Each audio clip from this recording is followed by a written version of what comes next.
మన పూర్వీకులు ఉక్కులాగా బలంగా ఉండడం కోసం ఇలా అయితే పొద్దున్నే రాగి అంబలి చేసుకొని తాగేవాళ్ళండి.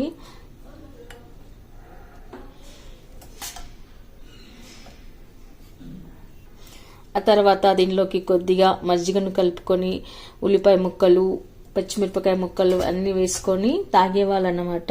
ఆ తర్వాత దీనిపైన కొద్దిగా కొత్తిమీర వేసుకునేవాళ్ళు.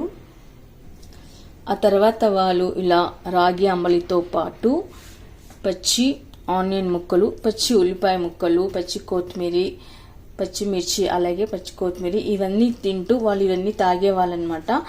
అందుకే వాళ్ళకి ఏవి బీపీ షుగర్ అనేటివి ఏవి లేవు ఆ కాలంలో. అప్పుడున్నట్ల మనం ఇప్పుడు ఈ కాలంలో లేము కాబట్టి మనం కూడా ఇప్పుడు మన పూర్వీకులాగే ఇవన్నీ మార్నింగ్ బ్రేక్ఫాస్ట్లోకి ఇవన్నీ చేసుకొని మనం పరిగడుపున తీసుకున్నట్లయితే మనకి ఎలాంటి రోగాలు రావు. బాడీ కూడా ఉక్కులాగా దృఢంగా స్ట్రాంగ్గా ఉంటుంది, ఎముకలు కూడా దృఢంగా ఉంటాయి. అయితే నేను ఇందులోకి ఏమేమి వేసాను, ఎలా చేశాను అనేది వీడియో ఎక్కడ స్కిప్ చేయకుండా చివరి వరకు అయితే చూడండి. హలో అండి, వెల్కమ్ టు మ్యాన్స్ మన్ప కిచెన్. ఇవాళ మనం రాగి అంబలి చేసుకుందాము. ఈ సమ్మర్లో రాగి అంబలి మనకు పొట్టకు చల్లగా ఉంటుంది కాబట్టి ఆరోగ్యానికి కూడా హెల్తీ కూడా బాగుంటుంది. అలాగే ఇక్కడ నేను హాఫ్ కప్ వరకు అయితే రాగి పిండి తీసుకున్నాను. తర్వాత మనం రాగి పిండిని కొద్దిగా వాటర్ వేసుకొని మనం జారు పిండిలాగా కలుపుకొని పెట్టుకోవాలి.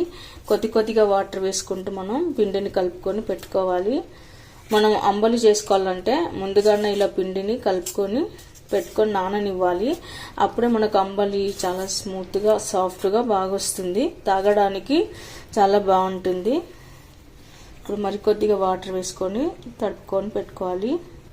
చూడండి, పిండిలో ఎక్కడ ఉండలేకుండా ఇలా సాఫ్ట్గా కలుపుకొని పెట్టుకోవాలి. అప్పుడు మనకు అంబలి అనేది పర్ఫెక్ట్గా అయితే వస్తుంది.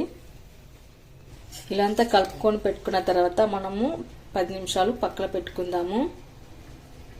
ఆ తర్వాత మనం అంబలి చేసుకోవడానికి ఒక కడాయి పెట్టుకోండి. అందులో నేను ఇక్కడ 1 లీటర్ వరకు అయితే వాటర్ వేస్తున్నాను.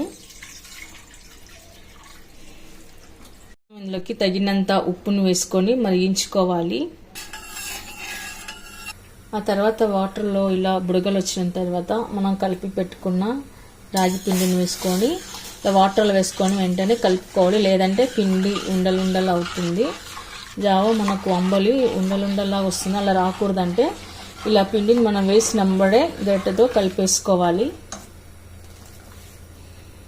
ఆ తర్వాత రాగి పిండి బాగా ఉడికి మనకు కాస్త జావ అనేది అంబలి అనేది కాస్త చిక్కగా రావాలన్నమాట. అంతవరకు ఉడికించుకొని పెట్టుకోవాలి. పిండి ఇక్కడ ఎంత ఉడికితే అంత టేస్ట్ వస్తుందండి. అంబలి అనేది సరిగా ఉడకలేకపోతే ఆ టేస్టే రాదు. ఇలా బాగా మనం ఉడికించుకొని పెట్టుకోవాలి.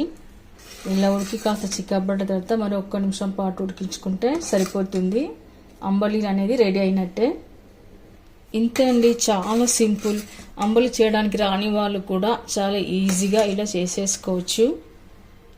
ఇప్పుడు మనం ఇందులోకి కొద్దిగా పెప్పర్ పౌడర్ అయితే వేసుకుందాము. మీకు ఇష్టమైతే వేసుకొని, లేదా స్కిప్ చేయవచ్చు. కానీ పెప్పర్ పౌడర్ వేయడం వల్ల రుచి మాత్రం చాలా బాగుంటుందండి. పుల్లగా కొద్దిగా కారంగా, ఉప్పుగా కారంగా బాగుంటుంది. ఆ తర్వాత మనం స్టవ్ ఆఫ్ చేసేసుకొని పైన కొత్తిమీర వేసుకుందాము. ఇప్పుడు ఒకసారి అంతా కలిపేసుకొని సర్వింగ్ బౌల్లోకి తీసుకుందాము. ఇలాంతా కప్పులోకి వేసుకొని పెట్టుకోవాలి.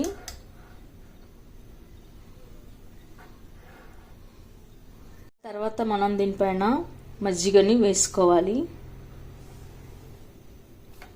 మజ్జిగను వేసి పెట్టుకున్న తర్వాత ఇలా కలుపుకొని పెట్టుకోవాలి. ఓకే అండి, చూసారుగా. మరి నేను ఇందులోకి ఏమేమి వేసానో. మన పూర్వీకులు బాగా బాడీ బలంగా దృఢంగా ఉక్కులాగా ఉండడానికి పొద్దున్నే పరిగడుపున ఇవన్నీ తీసుకునే వాళ్ళనమాట. ఇలా రాగి అంబలితో పాటు ఇలా సన్నగా కట్ చేసి పెట్టుకున్న ఆనియన్ ముక్కలు, ఉల్లిపాయ ముక్కలు, పచ్చిమిర్చి, పచ్చి మెంతం కూరాకు ఇది కూడా వాళ్ళు పచ్చిదే తినేవాళ్ళండి. కాబట్టి వాళ్ళు అప్పుడు వాళ్ళకు బీపీ షుగర్ అనేటివి ఏవీ లేవు, బాగా దృఢంగా ఉన్నారు. ఇప్పుడు మనం కూడా ఇలాగే చేసి తీసుకున్నట్లయితే మనకు కూడా ఎముకలు దృఢంగా పుష్టిగా స్ట్రాంగ్గా ఉంటాము. అలాగే ఈ ఎండాకాలంలో సమ్మర్లో మనకు పొట్ట కూడా చల్లగా హాయిగా ఉంటుందండి. ఎలాంటివి ఏమి రాదు. బాడీ ఇమ్యూనిటీ పవర్ పెరుగుతుంది. రోగనిరోధక శక్తి కూడా బాగుంటుంది. ఎముకలు బలంగా దృఢంగా స్ట్రాంగ్గా ఉంటాయి. కాబట్టి మన పిల్లలకైనా పెద్దలకైనా ఎవరైనా సరే ఇలాంటివి అయితే ఈ సమ్మర్లో తీసుకోవడం చాలా ఉత్తమం. మరి మీరు కూడా ఒకసారి ట్రై చేయండి. మీకు ఎలా కుదిరిందో కామెంట్స్లో పెట్టండి. లైక్ చేయండి, షేర్ చేయండి. తప్పకుండా మన ఛానల్ని సబ్స్క్రైబ్ చేయండి. Thank you for watching.